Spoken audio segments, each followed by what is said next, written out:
D&D YouTube is on fire. A week ago, guy from How to Be a Great GM and Man Shorts announced the end of their channels. Dungeon Craft at the same time dropped a video on the realities of declining audience attention. And 2 days before this video has gone live, expounded upon how YouTube is killing D&D channels. Now, Esper the Bard is also raising the alarm. So what in the world is going on here? Is D&D YouTube doomed, and am I, as a small channel, wasting my time? Let's kind of just get into the weeds here. Why is D&D YouTube dying, you ask? It appears, I can't say so for myself because I'm a small YouTuber, and I feel that if I complain about my views, it's me just saying, oh, well, my videos suck. But I can't say the same for people like, How to Be a Great GM and Dungeon Craft and the rest of them. They've been popular for a long time. And so what appears to be the situation, and maybe with even more larger YouTubers, is that viewers and subscribership are plummeting.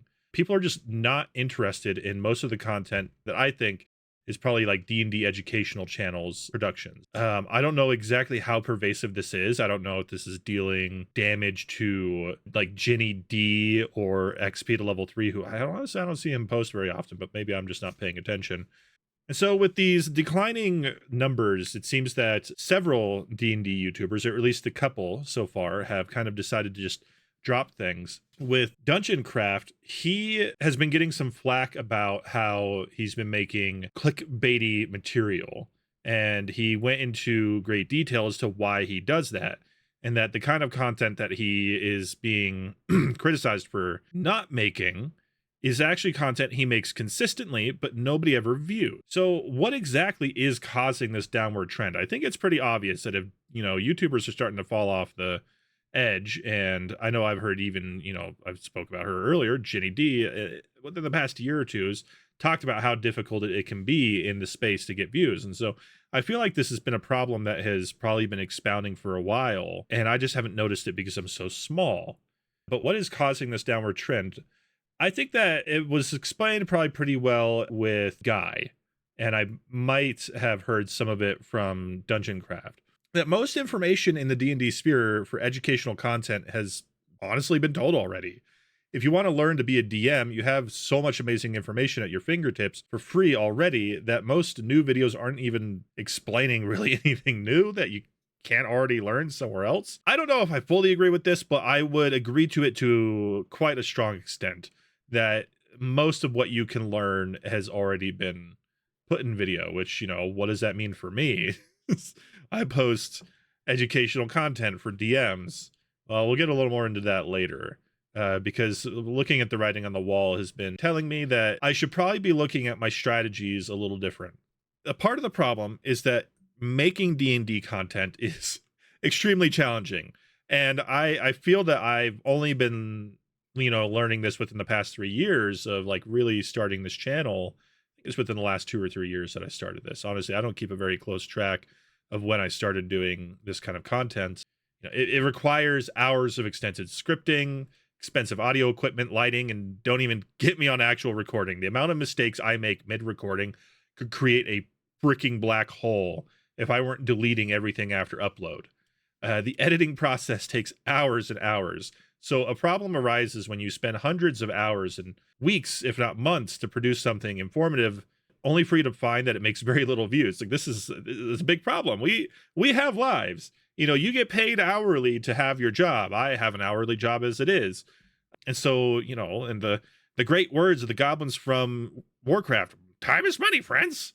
Like, so it really begs the question for a lot of creators, including myself. It's like, where are you going to put your time in when so much of what you got to put out there, a lot of it's been talked about, but also like, the entertaining stuff. I know that like Dungeon Craft was talking about his journals and how like he puts them out and nobody watches them. And it's the very thing that people were complaining about him not making enough of. It's like, I make that all the time. But yeah, it's a problem when you're spending all that time to make no views. This kind of content is what we D&D YouTubers, at least DM-centric ones like myself, live for. And I love to bring you all this kind of stuff, but it's simply not what people are clicking on. Once again, I don't know how much I can expound upon this myself Because to say, oh, well, my last video only made 53 views so far in the past day and a half, it's like, I'm still kicking the can around 381 subscribers, which I love you all. Thank you so much. Subscribe to me, please. I'm trying to make this my job. Help me. But yeah, it's like this video, I'm willing to bet you, is going to make more views than all of my Dungeon Master experience videos combined. And I'm making this in the span of a few hours on a snowy Colorado Tuesday. It's, for some people, it's a bit infuriating to do. I don't mind it. I'm just learning. But yeah, it's not an easy reality. I do believe that dealing with this situation is something that requires everyone to live in reality of it, though. Like I said, Dungeon Craft was getting crap for making quote unquote clickbait, but it's the content that people actually watch. It's the same for many channels if they want to stay afloat. The only other kinds of content that aren't plummeting in viewership are meme content, is what I've found. If you think I'm being facetious, by the way, go look up Tom Cardy's perception check in another tab. Add the first 5 to 10 video viewerships together and tell me what you find. Go on, go ahead, I'll wait. Done it yet? I don't know, go do it. All right, okay, so I did this myself, and I came up with 30 million views between all the content renditions of a singular meme. This is the content people want. They want drama and memes. Now, I don't think that's the same for everybody, but the overall appeal for this stuff is much more broad than what we're getting when I end up, I make a Dungeon Master experience video, or if, Guy or the rest of them make something about, the geopolitics of Faerun. I do believe that was, I can't remember his name right now, but that was somebody else did that. But you get what I mean. D&D YouTubers understand this. And why is it they understand this? Well, for YouTubers, one of the things that you have to do if you want to be successful is you do research. I can figure out just exactly what the audience is looking for by creating another YouTube account, typing in D&D into a search, watch the top 10 most viewed videos, and then return to my feed. What I'll see there is content YouTube recommends is popular, because that's what everyone is watching. And when I do, all I see is memes, drama, and silliness. And that isn't to say that this is bad content and that you're a bad person for watching these things.